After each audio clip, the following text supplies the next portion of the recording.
بسم الله الرحمن الرحيم. الحمد لله وكفى وسلام على عباده الذين اصطفى أما بعد. أعوذ بالله من الشيطان الرجيم. بسم الله الرحمن الرحيم. قال الله سبحانه وتعالى في القرآن المجيد والفرقان الحميد: قل هو الله أحد الله الصمد لم يلد ولم يولد ولم يكن له كفوا أحد. صدق اللہ العظیم. تھوڑا سا قریب ہو جائے انشاءاللہ. دھیان سے سنیں گے، توجہ سے سنیں گے، انشاءاللہ فائدہ ہوگا.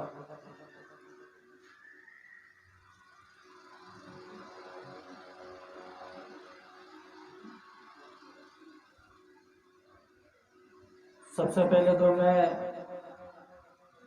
مبارکباد دوں گا ان حفاظ کرام کو جن کو اللہ تبارک و تعالیٰ نے قرآن کریم حفظ کرنے کی توفیق نصیب فرمائی. یہ اللہ تعالیٰ کی بہت بڑی نعمت ہے. اور وہ ماں باپ جن کی اولادوں کو اللہ تعالیٰ نے حافظ بنایا، وہ ماں باپ بھی بہت خوش نصیب ہے کہ جن کی اولاد حافظ ہے. اللہ کے نبی صلی اللہ علیہ وسلم نے فرمایا کہ کل قیامت کے دن ایک حافظ قرآن ایسے 10 لوگوں کی شفاعت کرے گا جن کے لیے جہنم کا فیصلہ ہو چکا ہوگا. خاندان کے 10 لوگ، رشتہ دار جن کے لیے جہنم کا فیصلہ ہو چکا ہوگا، لیکن ایک حافظ قرآن اللہ تبارک و تعالیٰ سے دعا کروا کے ان کے لیے جنت کے فیصلے کروائے گا. تو وہ ماں باپ بھی خوش نصیب ہیں، وہ حفاظ کرام بھی خوش نصیب ہیں، اور ان کو پڑھانے والے وہ اساتذہ کرام بھی خوش نصیب ہیں جن کو اللہ تبارک و تعالیٰ نے اس قرآن کے پڑھنے پڑھانے پہ لگایا. اللہ کے نبی صلی اللہ علیہ وسلم نے فرمایا حضرت ابو ہریرہ رضی اللہ تعالیٰ عنہ سے کہ اے ابو ہریرہ، تو جس طریقے سے قرآن پڑھتا ہے پڑھاتا ہے، اگر اسی طریقے سے پڑھتا رہے پڑھاتا رہے، پڑھتے رہنا پڑھاتے رہنا، اگر اسی حالت میں تمہاری موت آ گئی قرآن کریم پڑھتے ہوئے پڑھاتے ہوئے، تو جب تم قبر میں جاؤ گے تو فرشتے تم سے مصافحہ کرنے کے لیے ایسے آئیں گے، تم سے ملاقات کرنے کے لیے ایسے آئیں گے جیسے کہ دنیا میں لوگ بیت اللہ کا حج کرنے کے لیے جاتے ہیں. تو پڑھنا پڑھانا سننا یہ سب قرآن کا اجر ہے.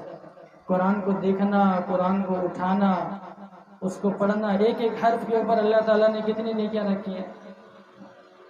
تو خوش نصیب ہیں وہ لوگ جن کو اللہ تبارک و تعالیٰ نے حافظ قرآن بنایا، قرآن کریم حفظ کرنے کی توفیق نصیب فرمائی. دنیا میں تو ہمیں معمولی سا معلوم ہوتا ہے قرآن کریم حفظ کر لیا، دنیا میں کوئی قدر نہیں ہے، لیکن جب کل قیامت کے دن قیمت لگے گی حفاظ کرام کی اور اس دین کو پڑھنے پڑھانے والوں کی، تو دنیا افسوس کرے گی کہ کاش ہم بھی آج اس مقام پر ہوتے یا ہماری اولاد اس مقام پر ہوتے.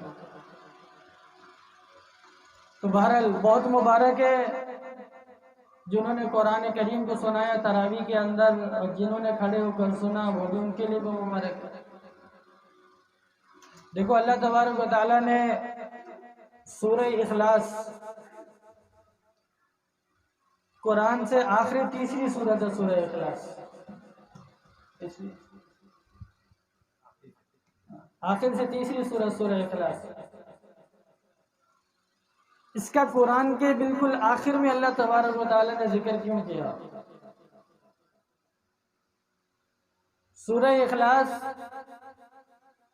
سب سے پہلے یہ بات سمجھیں کہ مشرکین مکہ جتنے تھے، مشرکین مکہ نے اللہ کے نبی صلی اللہ علیہ وسلم سے 2 سوال کیے. کتنے سوال کیے؟ 2 سوال کیے. پہلا سوال یہ کیا کہ آپ جس اللہ کی دعوت دیتے ہیں، جس اللہ کی طرف بلاتے ہیں، سب سے پہلے یہ بتائیں کہ وہ اللہ کس چیز کا بنا ہوا ہے. سونے کا بنا ہوا ہے، چاندی کا بنا ہوا ہے، کس چیز کا بنا ہوا ہے وہ اللہ؟ سب سے پہلے یہ بتائیں. اور دوسری چیز یہ بتائیں کہ جس اللہ کی آپ ہم کو دعوت دیتے ہیں کہ ان بتوں کو چھوڑ کر ہم اس اللہ کی عبادت کریں، وہ اللہ کہاں سے آیا ہے، وہ اللہ کس کی اولاد ہے، ان کا نسب کیا ہے، ان کی اولاد کون ہے. یہ دو سوال پوچھے مشرکین مکہ نے، تو ان کے جواب میں اللہ تبارک و تعالیٰ نے سورہ اخلاص کو نازل فرمایا۔ سب سے پہلے فرمایا قل هو اللہ احد، کہ اے نبی جی آپ ان سے کہہ دیں۔ مفسرین نے بڑا عجیب نقطہ لکھا ہے یہاں پہ کہ یہ جو اللہ تعالیٰ نے فرمایا قل، کہ اے نبی آپ کہہ دیں، یہ اللہ تعالیٰ نے اپنے نبی کی نبوت پہ مہر لگا دی کہ میں اپنے نبی سے مخاطب ہوں اور میرا نبی تم سے بات کر رہا ہے، کہ اے نبی آپ کہہ دیں۔ اللہ اپنے نبی سے مخاطب ہے، اپنے نبی سے کہہ رہا ہے کہ آپ لوگوں کو بتا دیں، نبوت کی تصدیق کی، نبوت پہ مہر لگا دی۔ کہ مشرکین مکہ کو ایک یہ بھی اشکال تھا کہ آپ ہی کو اللہ کو آپ ہی ملے تھے رسول بنانے کے لیے، نبی بنانے کے لیے، تو اللہ نے کہا اے میرے پیارے حبیب آپ ان سے کہہ دیں قل هو اللہ احد، کہ اللہ ایک ہے۔ ابھی تھوڑا سا فرق ہے، احد بھی عربی زبان میں ایک کو کہتے ہیں، اور احد واحد، واحد بھی عربی زبان میں ایک کو کہتے ہیں۔ احد کا مطلب بھی ایک ہوتا ہے اور واحد کا مطلب بھی ایک ہوتا ہے، لیکن اللہ تبارک و تعالیٰ نے اپنے لیے جو لفظ استعمال کیا وہ احد کا لفظ استعمال کیا، کہ آپ کہہ دیں کہ اللہ ایک ہے، اللہ احد ہے۔ احد اور واحد میں فرق یہ ہے کہ احد اس چیز کو، اس ذات کو کہا جاتا ہے، اس ذات کو احد کہا جاتا ہے جو کسی سے مل کر نہ بنی ہو، اس میں جز نہ ہو، اس میں کسی چیز کا اشتراک نہ ہو، اس میں کوئی چیز شامل نہ ہو۔ یہ جو مشرکین مکہ نے سوال کیا تھا اللہ کس چیز سے بنا ہوا ہے، سونے سے بنا، چاندی سے بنا، کس چیز سے بنا، تو اللہ نے جواب دیا کہ اللہ تبارک و تعالیٰ کسی چیز سے نہیں بنا ہوا۔ لا تدرکہ الابصار، کہ اللہ تبارک و تعالیٰ تمہاری سوچوں سے بھی بالا تر ہے، اللہ کی ذات ایسی ہے، تو اللہ کسی چیز سے نہیں بنا ہوا۔ سب سے پہلے جواب اللہ الصمد، اللہ بے نیاز ہے، اللہ بے نیاز ہے۔ بے نیاز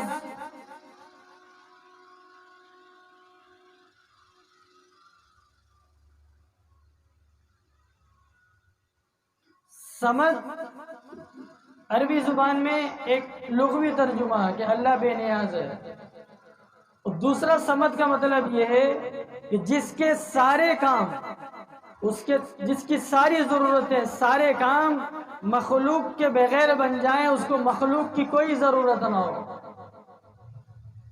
اور مخلوق کا کوئی بھی کام، کسی انسان کا، کسی مخلوق کا کوئی بھی کام اس کے بغیر نہ بنے، عربی زبان میں اس کو سمد کہتے ہیں، کہ جس کے سارے کام مخلوق کے بغیر بنے، اسے مخلوق کی کوئی ضرورت نہیں، کسی مخلوق کی کوئی ضرورت نہیں، اور مخلوق کا کوئی بھی کام اس اللہ کے بغیر نہ بنے، اس ذات کے بغیر نہ بنے، اس کو عربی زبان میں سمد کہتے ہیں۔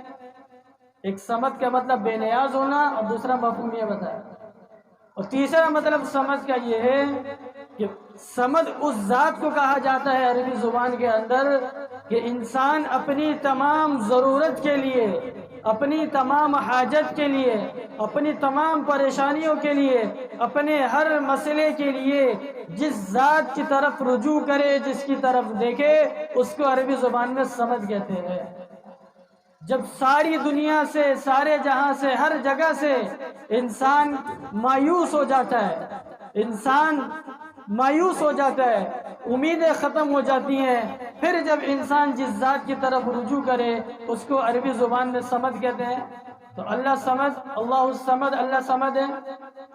دوسرا سوال جو انہوں نے پوچھا تھا کہ اللہ کہاں سے آیا، اللہ کی شروعات کیا ہے، اللہ کس کی اولاد ہے، اللہ کی اولاد کون ہے، تو فرمایا لم یلد ولم یولد، نہ اللہ کسی کی اولاد ہے، نہ اللہ کی کوئی اولاد ہے، اللہ ان تمام چیزوں سے پاک ہے۔ وَلَمْ يَكُنْ لَهُ كُفُوًا أَحَدٌ، اور اس کائنات کے اندر نہ کوئی ہے نہ کوئی ہوگا، کوئی بھی اللہ تبارک و تعالیٰ کا ہمسر، کوئی بھی اللہ تبارک و تعالیٰ کے جیسا نہیں، اللہ بے نیاز ہے۔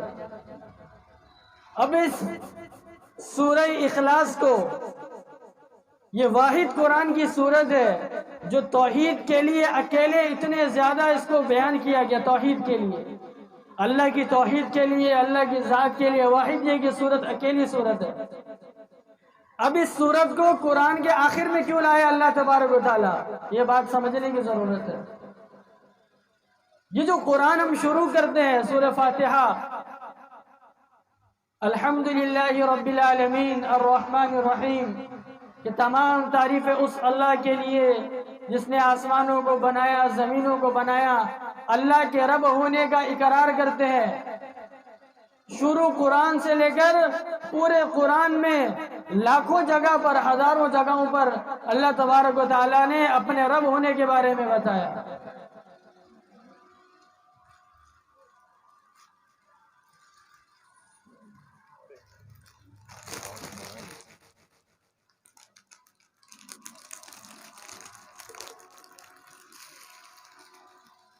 شروع قرآن سے، سورہ فاتحہ سے لے کر آخر قرآن تک کئی مقامات پہ اللہ تعالیٰ نے اپنے رب ہونے کو بتایا۔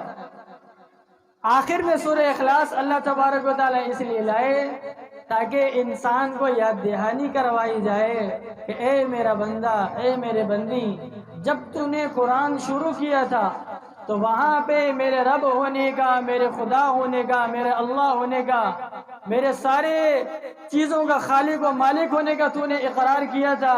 کہیں ایسا تو نہیں کہ قرآن پڑھتے پڑھتے پڑھتے تو درمیان میں اس بات کو بھول گیا ہو، اب جب تو قرآن ختم کر رہا ہے تو دوبارہ اس بات کو اپنے ذہن میں بیٹھا لے کہ اللہ ایک ہے، اللہ کے سوا کوئی نہیں ہے، ساری کائنات کو بنانے والا، سارے نظام کو چلانے والا، سب کچھ کرنے والا اللہ ہے، اللہ کے سوا کوئی نہیں ہے۔ اس مضمون کو اپنے ذہن میں بیٹھا لینا، اس لیے اس سورت کو اللہ تبارک و تعالیٰ الگ سے لے کر آئے۔ علماء نے لکھا ہے کہ یہ جو اللہ الصمد، قل هو اللہ احد، احد کہہ کر اللہ تبارک و تعالیٰ نے ان لوگوں کے اوپر رد کیا جو لوگ یہ کہتے تھے کہ اللہ تبارک و تعالیٰ کے ساتھ کوئی شریک ہے، کوئی اللہ کے ساتھ دوسرا شریک ہے، کوئی دوسرا خدا ہے، کوئی بت ہے، کوئی چیز ہے، کوئی خدا ہے۔ تو اللہ نے کہا نہیں، اللہ احد ہے، جو اللہ کسی چیز سے مل کر نہیں بنا، اللہ ہر قسم کے اشتراک سے، ہر قسم کے شرک سے اللہ پاک ہے۔ اللہ الصمد، اللہ بے نیاز ہے۔